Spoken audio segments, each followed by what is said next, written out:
Hello everyone, my name is Vincent Colin and I'm from Social One. And in this video, I will be talking about some lessons that included in my practical exams. So hope you enjoy the video and peace out. Dan sekarang saya akan membahas ujian praktek bertema geografi yang membahas tentang persebaran flora fauna di Indonesia. Adanya 3 wilayah persebaran di Indonesia, yaitu yang pertama adalah Indonesia bagian barat, disebut juga sebagai tipe Asiatis. Wilayah barat meliputi Pulau Jawa, Sumatera, dan Kalimantan. Untuk flora, jenis-jenis yang ditemukan di wilayah barat ini sifatnya heterogen, seperti tanaman lumut, paku, jamur, meranti, mahoni, dan damar. Hal ini dikarenakan iklim hujan tropis dengan curah hujan yang sangat tinggi. Untuk fauna, jenis-jenis yang ditemukan di sini diantaranya adalah badak bercula satu, tapir, harimau Sumatera, orangutan, dan besut mahakam. Yang kedua adalah Indonesia bagian tengah, disebut juga sebagai tipe peralihan. Wilayah Indonesia yang termasuk ke bagian tengah adalah Pulau Sulawesi, Bali, dan Nusa Tenggara. Iklim Indonesia bagian tengah memiliki kelembapan udara dan curah hujan yang rendah. Karena itu, flora yang ditemukan di wilayah ini didominasi oleh rempah-rempah seperti pala, cengkeh, cendana, eboni, dan anggrek. Di sisi fauna, diantaranya adalah komodo, anoa, babi rusa, dan burung maleo. Yang ketiga adalah Indonesia bagian timur. Wilayah Indonesia yang meliputi Pulau Papua, Maluku, dan sekitarnya termasuk ke dalam bagian timur dan disebut juga sebagai tipe Australis. Hal ini disebabkan oleh karakteristik flora dan faunanya yang menyerupai flora dan fauna di benua Australia. Bagian timur didominasi oleh hutan hujan tropis dan hutan pegunungan. Flora yang dapat ditemukan diantaranya adalah pohon sagu dan nipah. Ada pula pohon rasamala, tanaman eucalyptus, dan matoa. Sementara itu, fauna diantaranya adalah burung cendrawasih, kasuari, nuri, sapi hitam, dan kanguru pohon. Lanjut ke agama. Dalam agama, saya akan membahas tentang contoh-contoh sikap Allah yang patut kita contoh dan teladani. Manusia dan Allah adalah serupa, sehingga kita harus bersikap baik seperti Allah. Contoh-contoh sikap Allah yang patut kita teladani dan contoh adalah yang pertama, teladan pengampunan. Kita harus mengampuni seseorang yang sudah meminta maaf kepada kita. Yang kedua adalah teladan kerendahan hati. Kita harus bersikap rendah hati terhadap semua orang. Yang ketiga adalah teladan kemurahan hati. Kita harus bersikap baik dan friendly terhadap sesama kita. Selanjutnya adalah teladan tidak pernah menipu. Kita tidak boleh menipu orang, karena menipu adalah salah satu kegiatan yang termasuk dalam dosa. Selanjutnya adalah teladan tidak mencaci maki. Kita harus menghargai seseorang dan sesama kita. Tidak boleh mencaci maki satu sama lain. Selanjutnya adalah teladan kesabaran. Kita harus sabar dalam menghadapi semua yang kita hadapi. Yang terakhir adalah teladan dalam beriman. Kita harus selalu beriman dan mengandalkan Allah dalam segala hal yang kita hadapi. Saya akan menyampaikan ceramah untuk bahasa Indonesia. Ceramah yang saya bawakan bertema tentang COVID-19. Selamat pagi, Shalom, kiranya kasih Kristus senantiasa beserta Bapak, Ibu, Saudara sekalian. Di pagi hari yang indah ini, kita patut bersyukur karena masih diberi anugerah yang indah. Pada minggu ini, izinkan saya menyampaikan suatu hal mengenai perayaan Natal. Setiap tahun kita memperingati hari kelahiran Yesus. Ia lahir ke dunia demi menebus dosa kita. Merayakan Natal tentu hal yang baik. Namun untuk tahun ini, mari kita rayakan di rumah masing-masing. Tidak perlu menyusahkan banyak orang dengan membuat kerumunan. Tenaga medis dan satuan tugas sudah kewalahan menghadapi COVID-19. Baiklah kita tidak menjadi beban.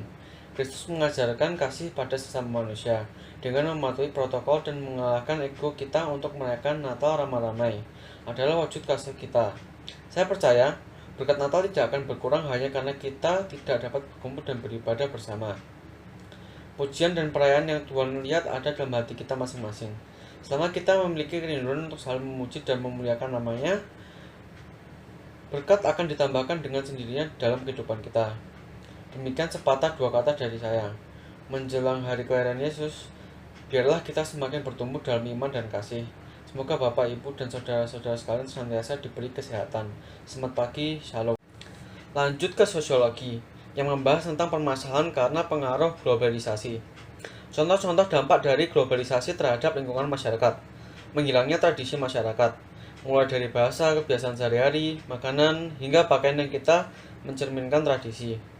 Komunikasi, bahasa daerah yang terkikis akibat masuknya bahasa asing. Yang ketiga adalah gaya hidup. Masuknya tren-tren dari luar memberikan dampak terhadap gaya hidup komunitas lokal, yang biasanya berperilaku dan berpakaian sesuai adat yang diajarkan.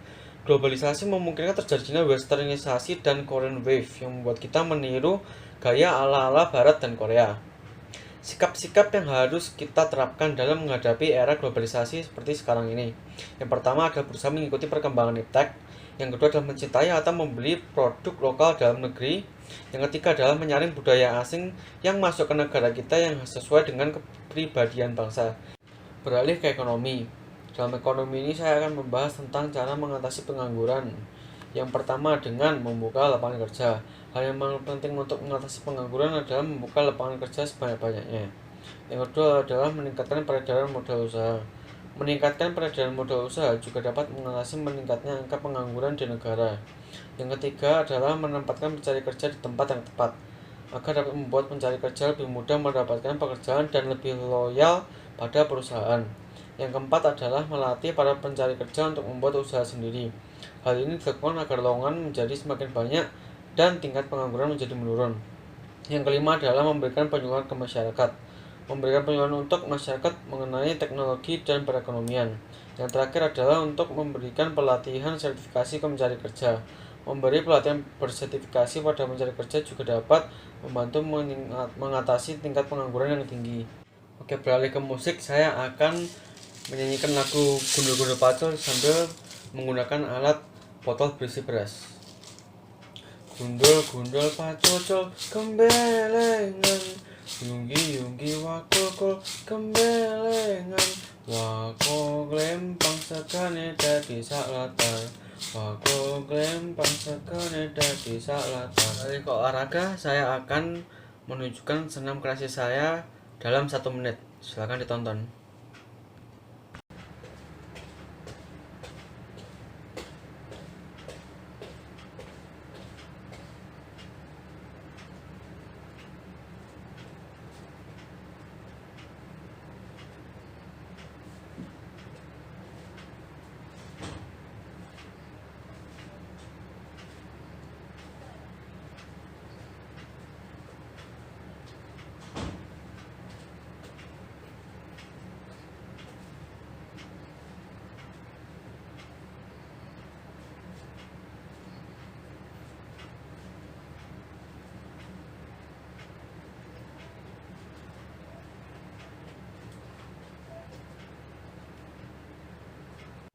Beralih ke PKWU, saya akan membuat ayam geprek menggunakan mozzarella yang kekinian. Silahkan ditonton.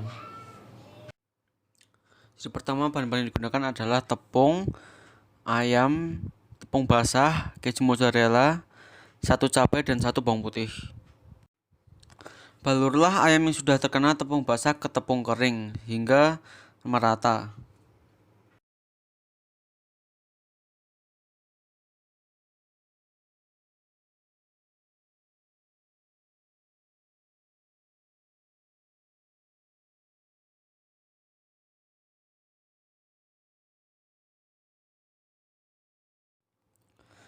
Lalu siapkan minyak yang sudah dipanaskan, lalu tuangkan ayam yang sudah dibaluri tepung. Lalu masaklah ayam itu hingga 5 menit sampai matang.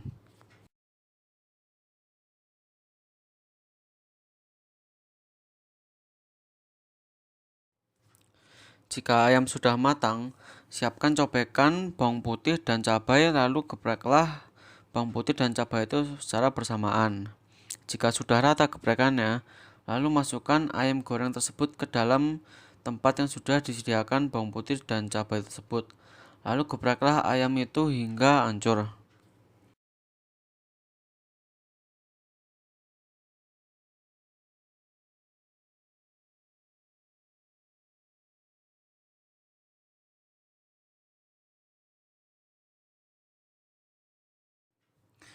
Lalu siapkan parutan dan keju mozzarella. Lalu parutkan keju mozzarella secukupnya ke atas ayam geprek yang sudah digeprek tadi.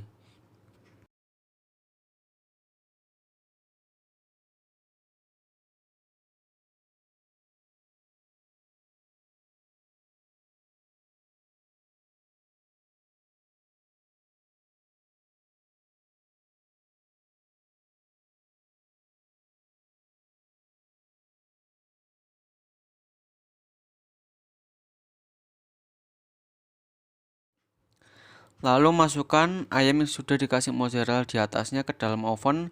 Lalu oven selama 30 detik hingga kejunya meleleh.